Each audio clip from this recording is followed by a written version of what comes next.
Olá pessoal, tudo bem? Chegou o verão e com ele a preocupação com a flacidez, celulite, com questões estéticas. Então, como vocês têm me perguntado muito sobre esses assuntos, então hoje nós trouxemos o Dr. Leonardo, que é médico cirurgião, pós-graduado em medicina estética, para tirar todas essas dúvidas de vocês. Eu coloquei uma enquete lá no Instagram, onde vocês me enviaram as perguntas. Nós selecionamos algumas perguntas principais, que geralmente é a pergunta da maioria, e nós vamos responder para vocês.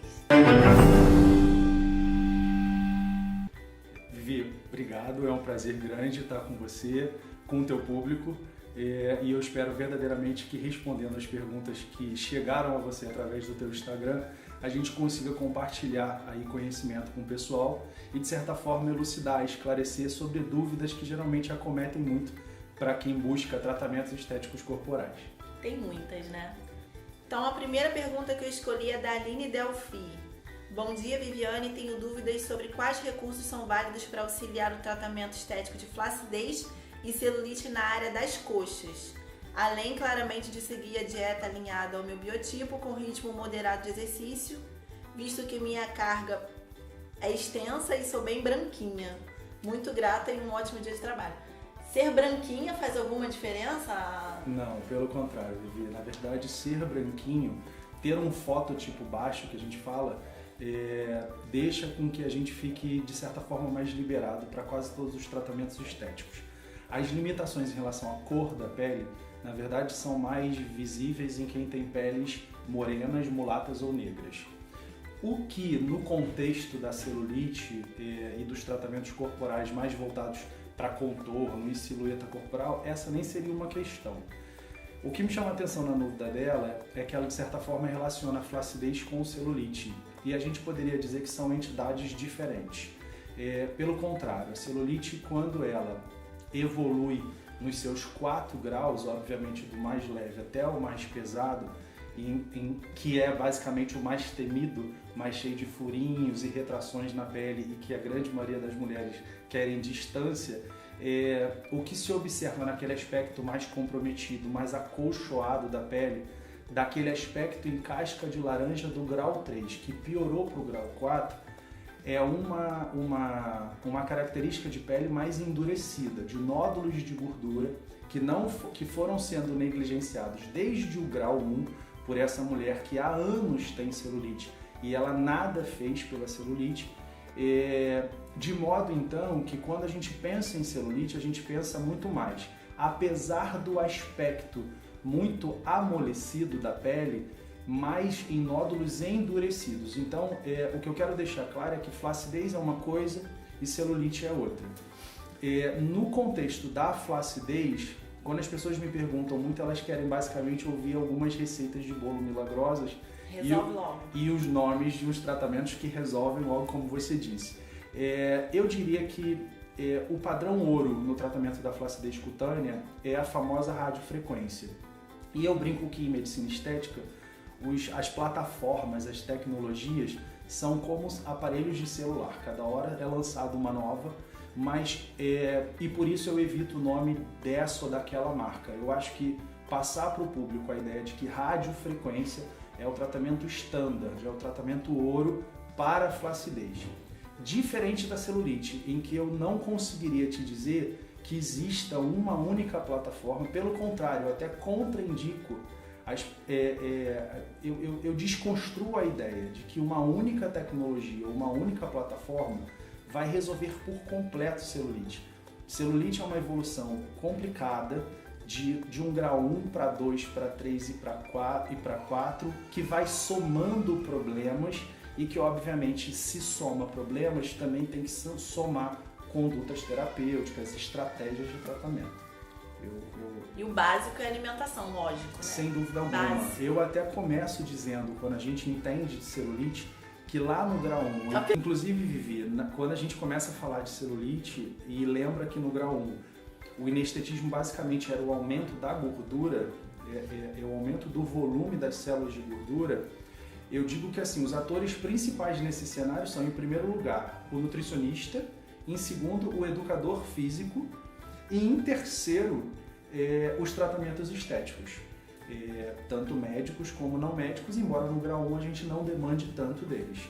Mas sem dúvida alguma não faz sentido, inclusive não apenas no grau 1, porque se a gente entende que todos os outros graus não substituem um ao outro, mas eles são a evolução piorada do outro, o nutricionista segue do grau 1 ao grau 4 como sendo o ator de maior relevância. Não faz sentido que eu gaste dinheiro, que eu faça 20 tratamentos estéticos, se o basicão não está garantido. Verdade. Que é a escolha inteligente de alimentos saudáveis, balanceados e idealmente monitorados, supervisionados por um profissional, da mesma forma que os exercícios físicos regulares.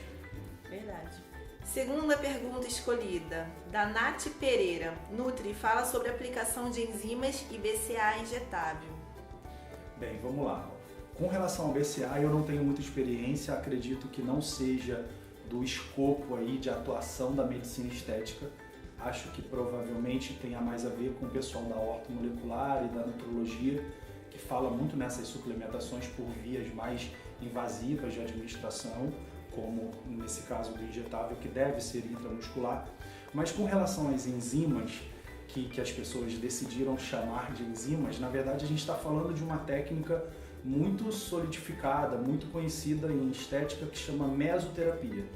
Mesoterapia, Vivi, vai servir para várias coisas, tá? Para queda de cabelo, para flacidez cutânea, mas com relação a essa busca pelo contorno corporal, basicamente o que a gente vai estar falando é de mesoterapia voltada para o tratamento de gordura localizada ou da celulite propriamente dita. Acho extremamente válido. Aqui na clínica a gente protocola a mesoterapia como fazendo parte do tratamento da celulite, especialmente entrando quando a celulite atinge o grau 3, em que, para as pessoas entenderem de uma forma muito simplificada, é aquele aspecto de casca de laranja, já tem alteração do relevo.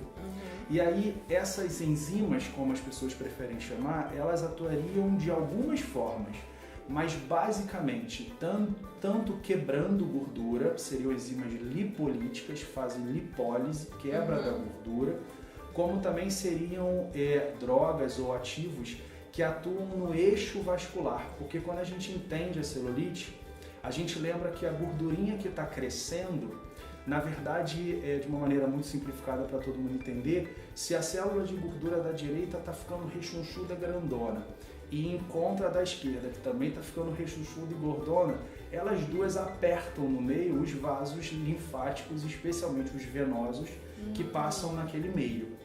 Quando isso acontece, obviamente, além da hipertrofia da gordura, que é a hipertrofia que a gente não queria, né, a gente começa a ter comprometimento vascular. Isso deixa claro para as pessoas por que a gente começa então a acumular muito líquido, muita retenção e de toxinas, dando já o aspecto de inflamação, que aliás é o que caracteriza a celulite. Um inchaço acompanhado de cansaço, de dor, e que de certa forma caracteriza a inflamação. As enzimas atuam muito especificamente nisso, podendo não apenas quebrar a gordura, que foi o nosso primeiro problema lá no grau 1, mas também ajudando a esses vasos venosos e linfáticos a terem mais tônus, a ganhar mais força e funcionamento para esse aspecto retido, cheio de líquido e de toxinas, de fato ser melhorado. Então, para quem questiona se é válido a mesoterapia, eu diria que não apenas válido, é quase que mandatório. Ah, eu adoro. Tá? Sabe, né? Eu sei. Eu adoro. Eu sei. Aquela gordurinha localizada, ó. Muito bom. Terceira pergunta é da Marinho Juliana. Juliana Marinho, né? Meu braço super flácido. Já tentei várias sessões de estética, radiofrequência e não consigo bons resultados. E agora? Eita ferro, vamos lá. Bem, primeiro, deu para ver se a Juliana é nova? Não dá para ver. Não dá para ver. Então, o que a gente pode dizer de uma maneira muito genérica, assim, dos 20 aos 25 anos, Vivi, a gente começa a perder alguns constituintes muito importantes da pele. O grau de hidratação não é mais o mesmo. A quantidade de ácido hialurônico constitucional que hidrata e dá viço e textura para a pele também não é mais o mesmo. A quantidade de fibras colágenas e a maneira como elas deveriam estar organizadas também não é a mesma. Então, quantitativa e qualitativamente, a gente está começando a perder colágeno. Quando ela expõe aí uma espécie de um insucesso no tratamento da flacidez, que me parece ter sido baseado numa plataforma correta, que é a radiofrequência. Algumas coisas me vêm à cabeça. A mais simples seria questionar o tratamento, se ele foi feito de maneira correta, com um número correto de sessões, com o tempo de exposição por área pelo profissional que fez, e também que ponteira foi utilizada. Mas a gente não pode invalidar o fato de que, ao se falar em braço, como é que está o tônus dessa musculatura? Então, assim, os ventres musculares lá do bíceps e do tríceps, que basicamente comporiam esse braço, estão trabalhadinhos, quer dizer, é uma paciente que está só apostando na radiofrequência e gastando todo o dinheiro dela na clínica de estética, ou ela não está frequentando a academia como deveria ser. E do ponto de vista nutricional, ela está escolhendo alimentos mais inteligentes e que, de certa forma, garantam a ela um aporte proteico. Ela suplementa colágeno se ela é uma paciente já elegível para isso, porque já está tendo perda dependendo da idade dela. Então, assim, existem alguns fatores que a gente, obviamente, conhecendo a paciente, entenderia melhor na história dela, mas me parece que o tratamento foi bem escolhido, provavelmente mal executado, e outras coisas que podiam correr junto com a radiofrequência, eu acho que não correram. Será que já está cuidando de todos os aspectos? E aí, pegando emprestado o raciocínio da celulite, já garantiu o basicão, educação física e nutrição, para partir para a cereja do bolo, que seria a estética? Cereja do bolo, exatamente. É a cereja do bolo.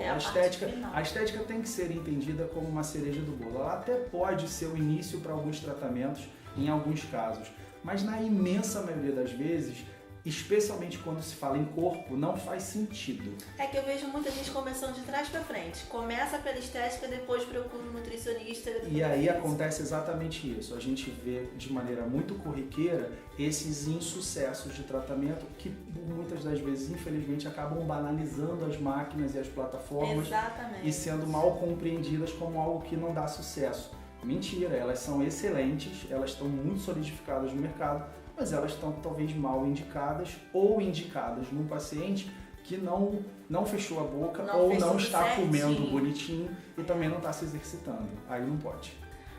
E outra coisa, sobre o colágeno, que ainda é um assunto super polêmico, nós vamos fazer um vídeo à parte explicando por que funciona, como que você escolhe o colágeno, o que você tem que ter ali como cofatores. Então, mais tarde a gente conversa sobre isso. Última pergunta e uma das mais pedidas, da Nath Pires. E a tal cinta modeladora, ajuda ou é balela? Vivi, olha só. Quando a gente fala em cinta modeladora, é como o nome mesmo diz, ele é autoexplicativo. A gente está falando em modelar a silhueta corporal. A gente não está falando em tratar o corpo. Então, assim, o que eu diria? Que tal como a massagem modeladora, essas estratégias de vestuário também modeladores produzem o que a gente usa muito, que é o tal efeito Cinderela. Então ele é muito interessante para um pré-festa, para de repente ela se preparar para um vestidão mais bonito e mais comprometedor.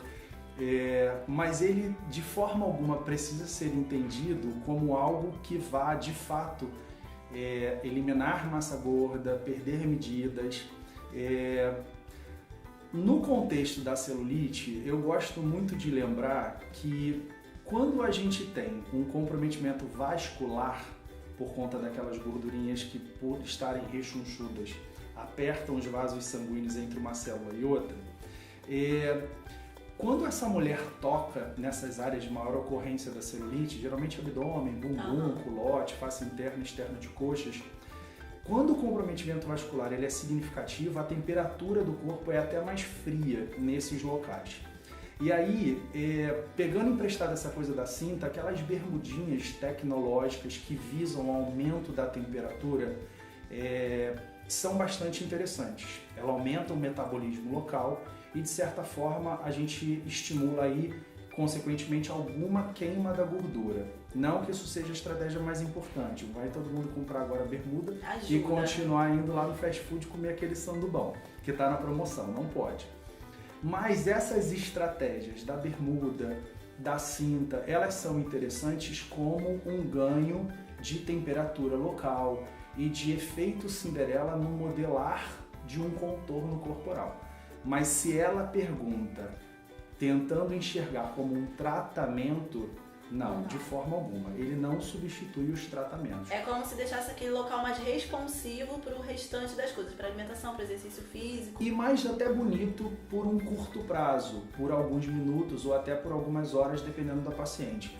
Mas de forma alguma entender como um tratamento. Ela não está tratando o corpo dela, seja flacidez, seja celulite ou até mesmo uma gordura localizada. Não. Ela está modelando, se dando um efeito Cinderela de vestuário, um artifício estético, mas não está tratando de forma alguma. Sinto informar a ela isso, se ela estava muito crente nessa cinta modeladora. Utilize como uma estratégia de vestuário, mas não como um tratamento estético corporal. Respondido. Então, perguntas respondidas. Gostaram desse formato? Querem mais vídeos desse tipo? Quais são os outros profissionais que vocês querem tirar as dúvidas? Me mandem suas perguntas. E eu queria, né? E eu queria agradecer ao Dr. Leonardo pela paciência e por separar um tempinho para responder essas perguntas para vocês. Calma aí. Sigam o Dr. Leonardo nas redes sociais, os links estão logo aqui abaixo e até o próximo vídeo.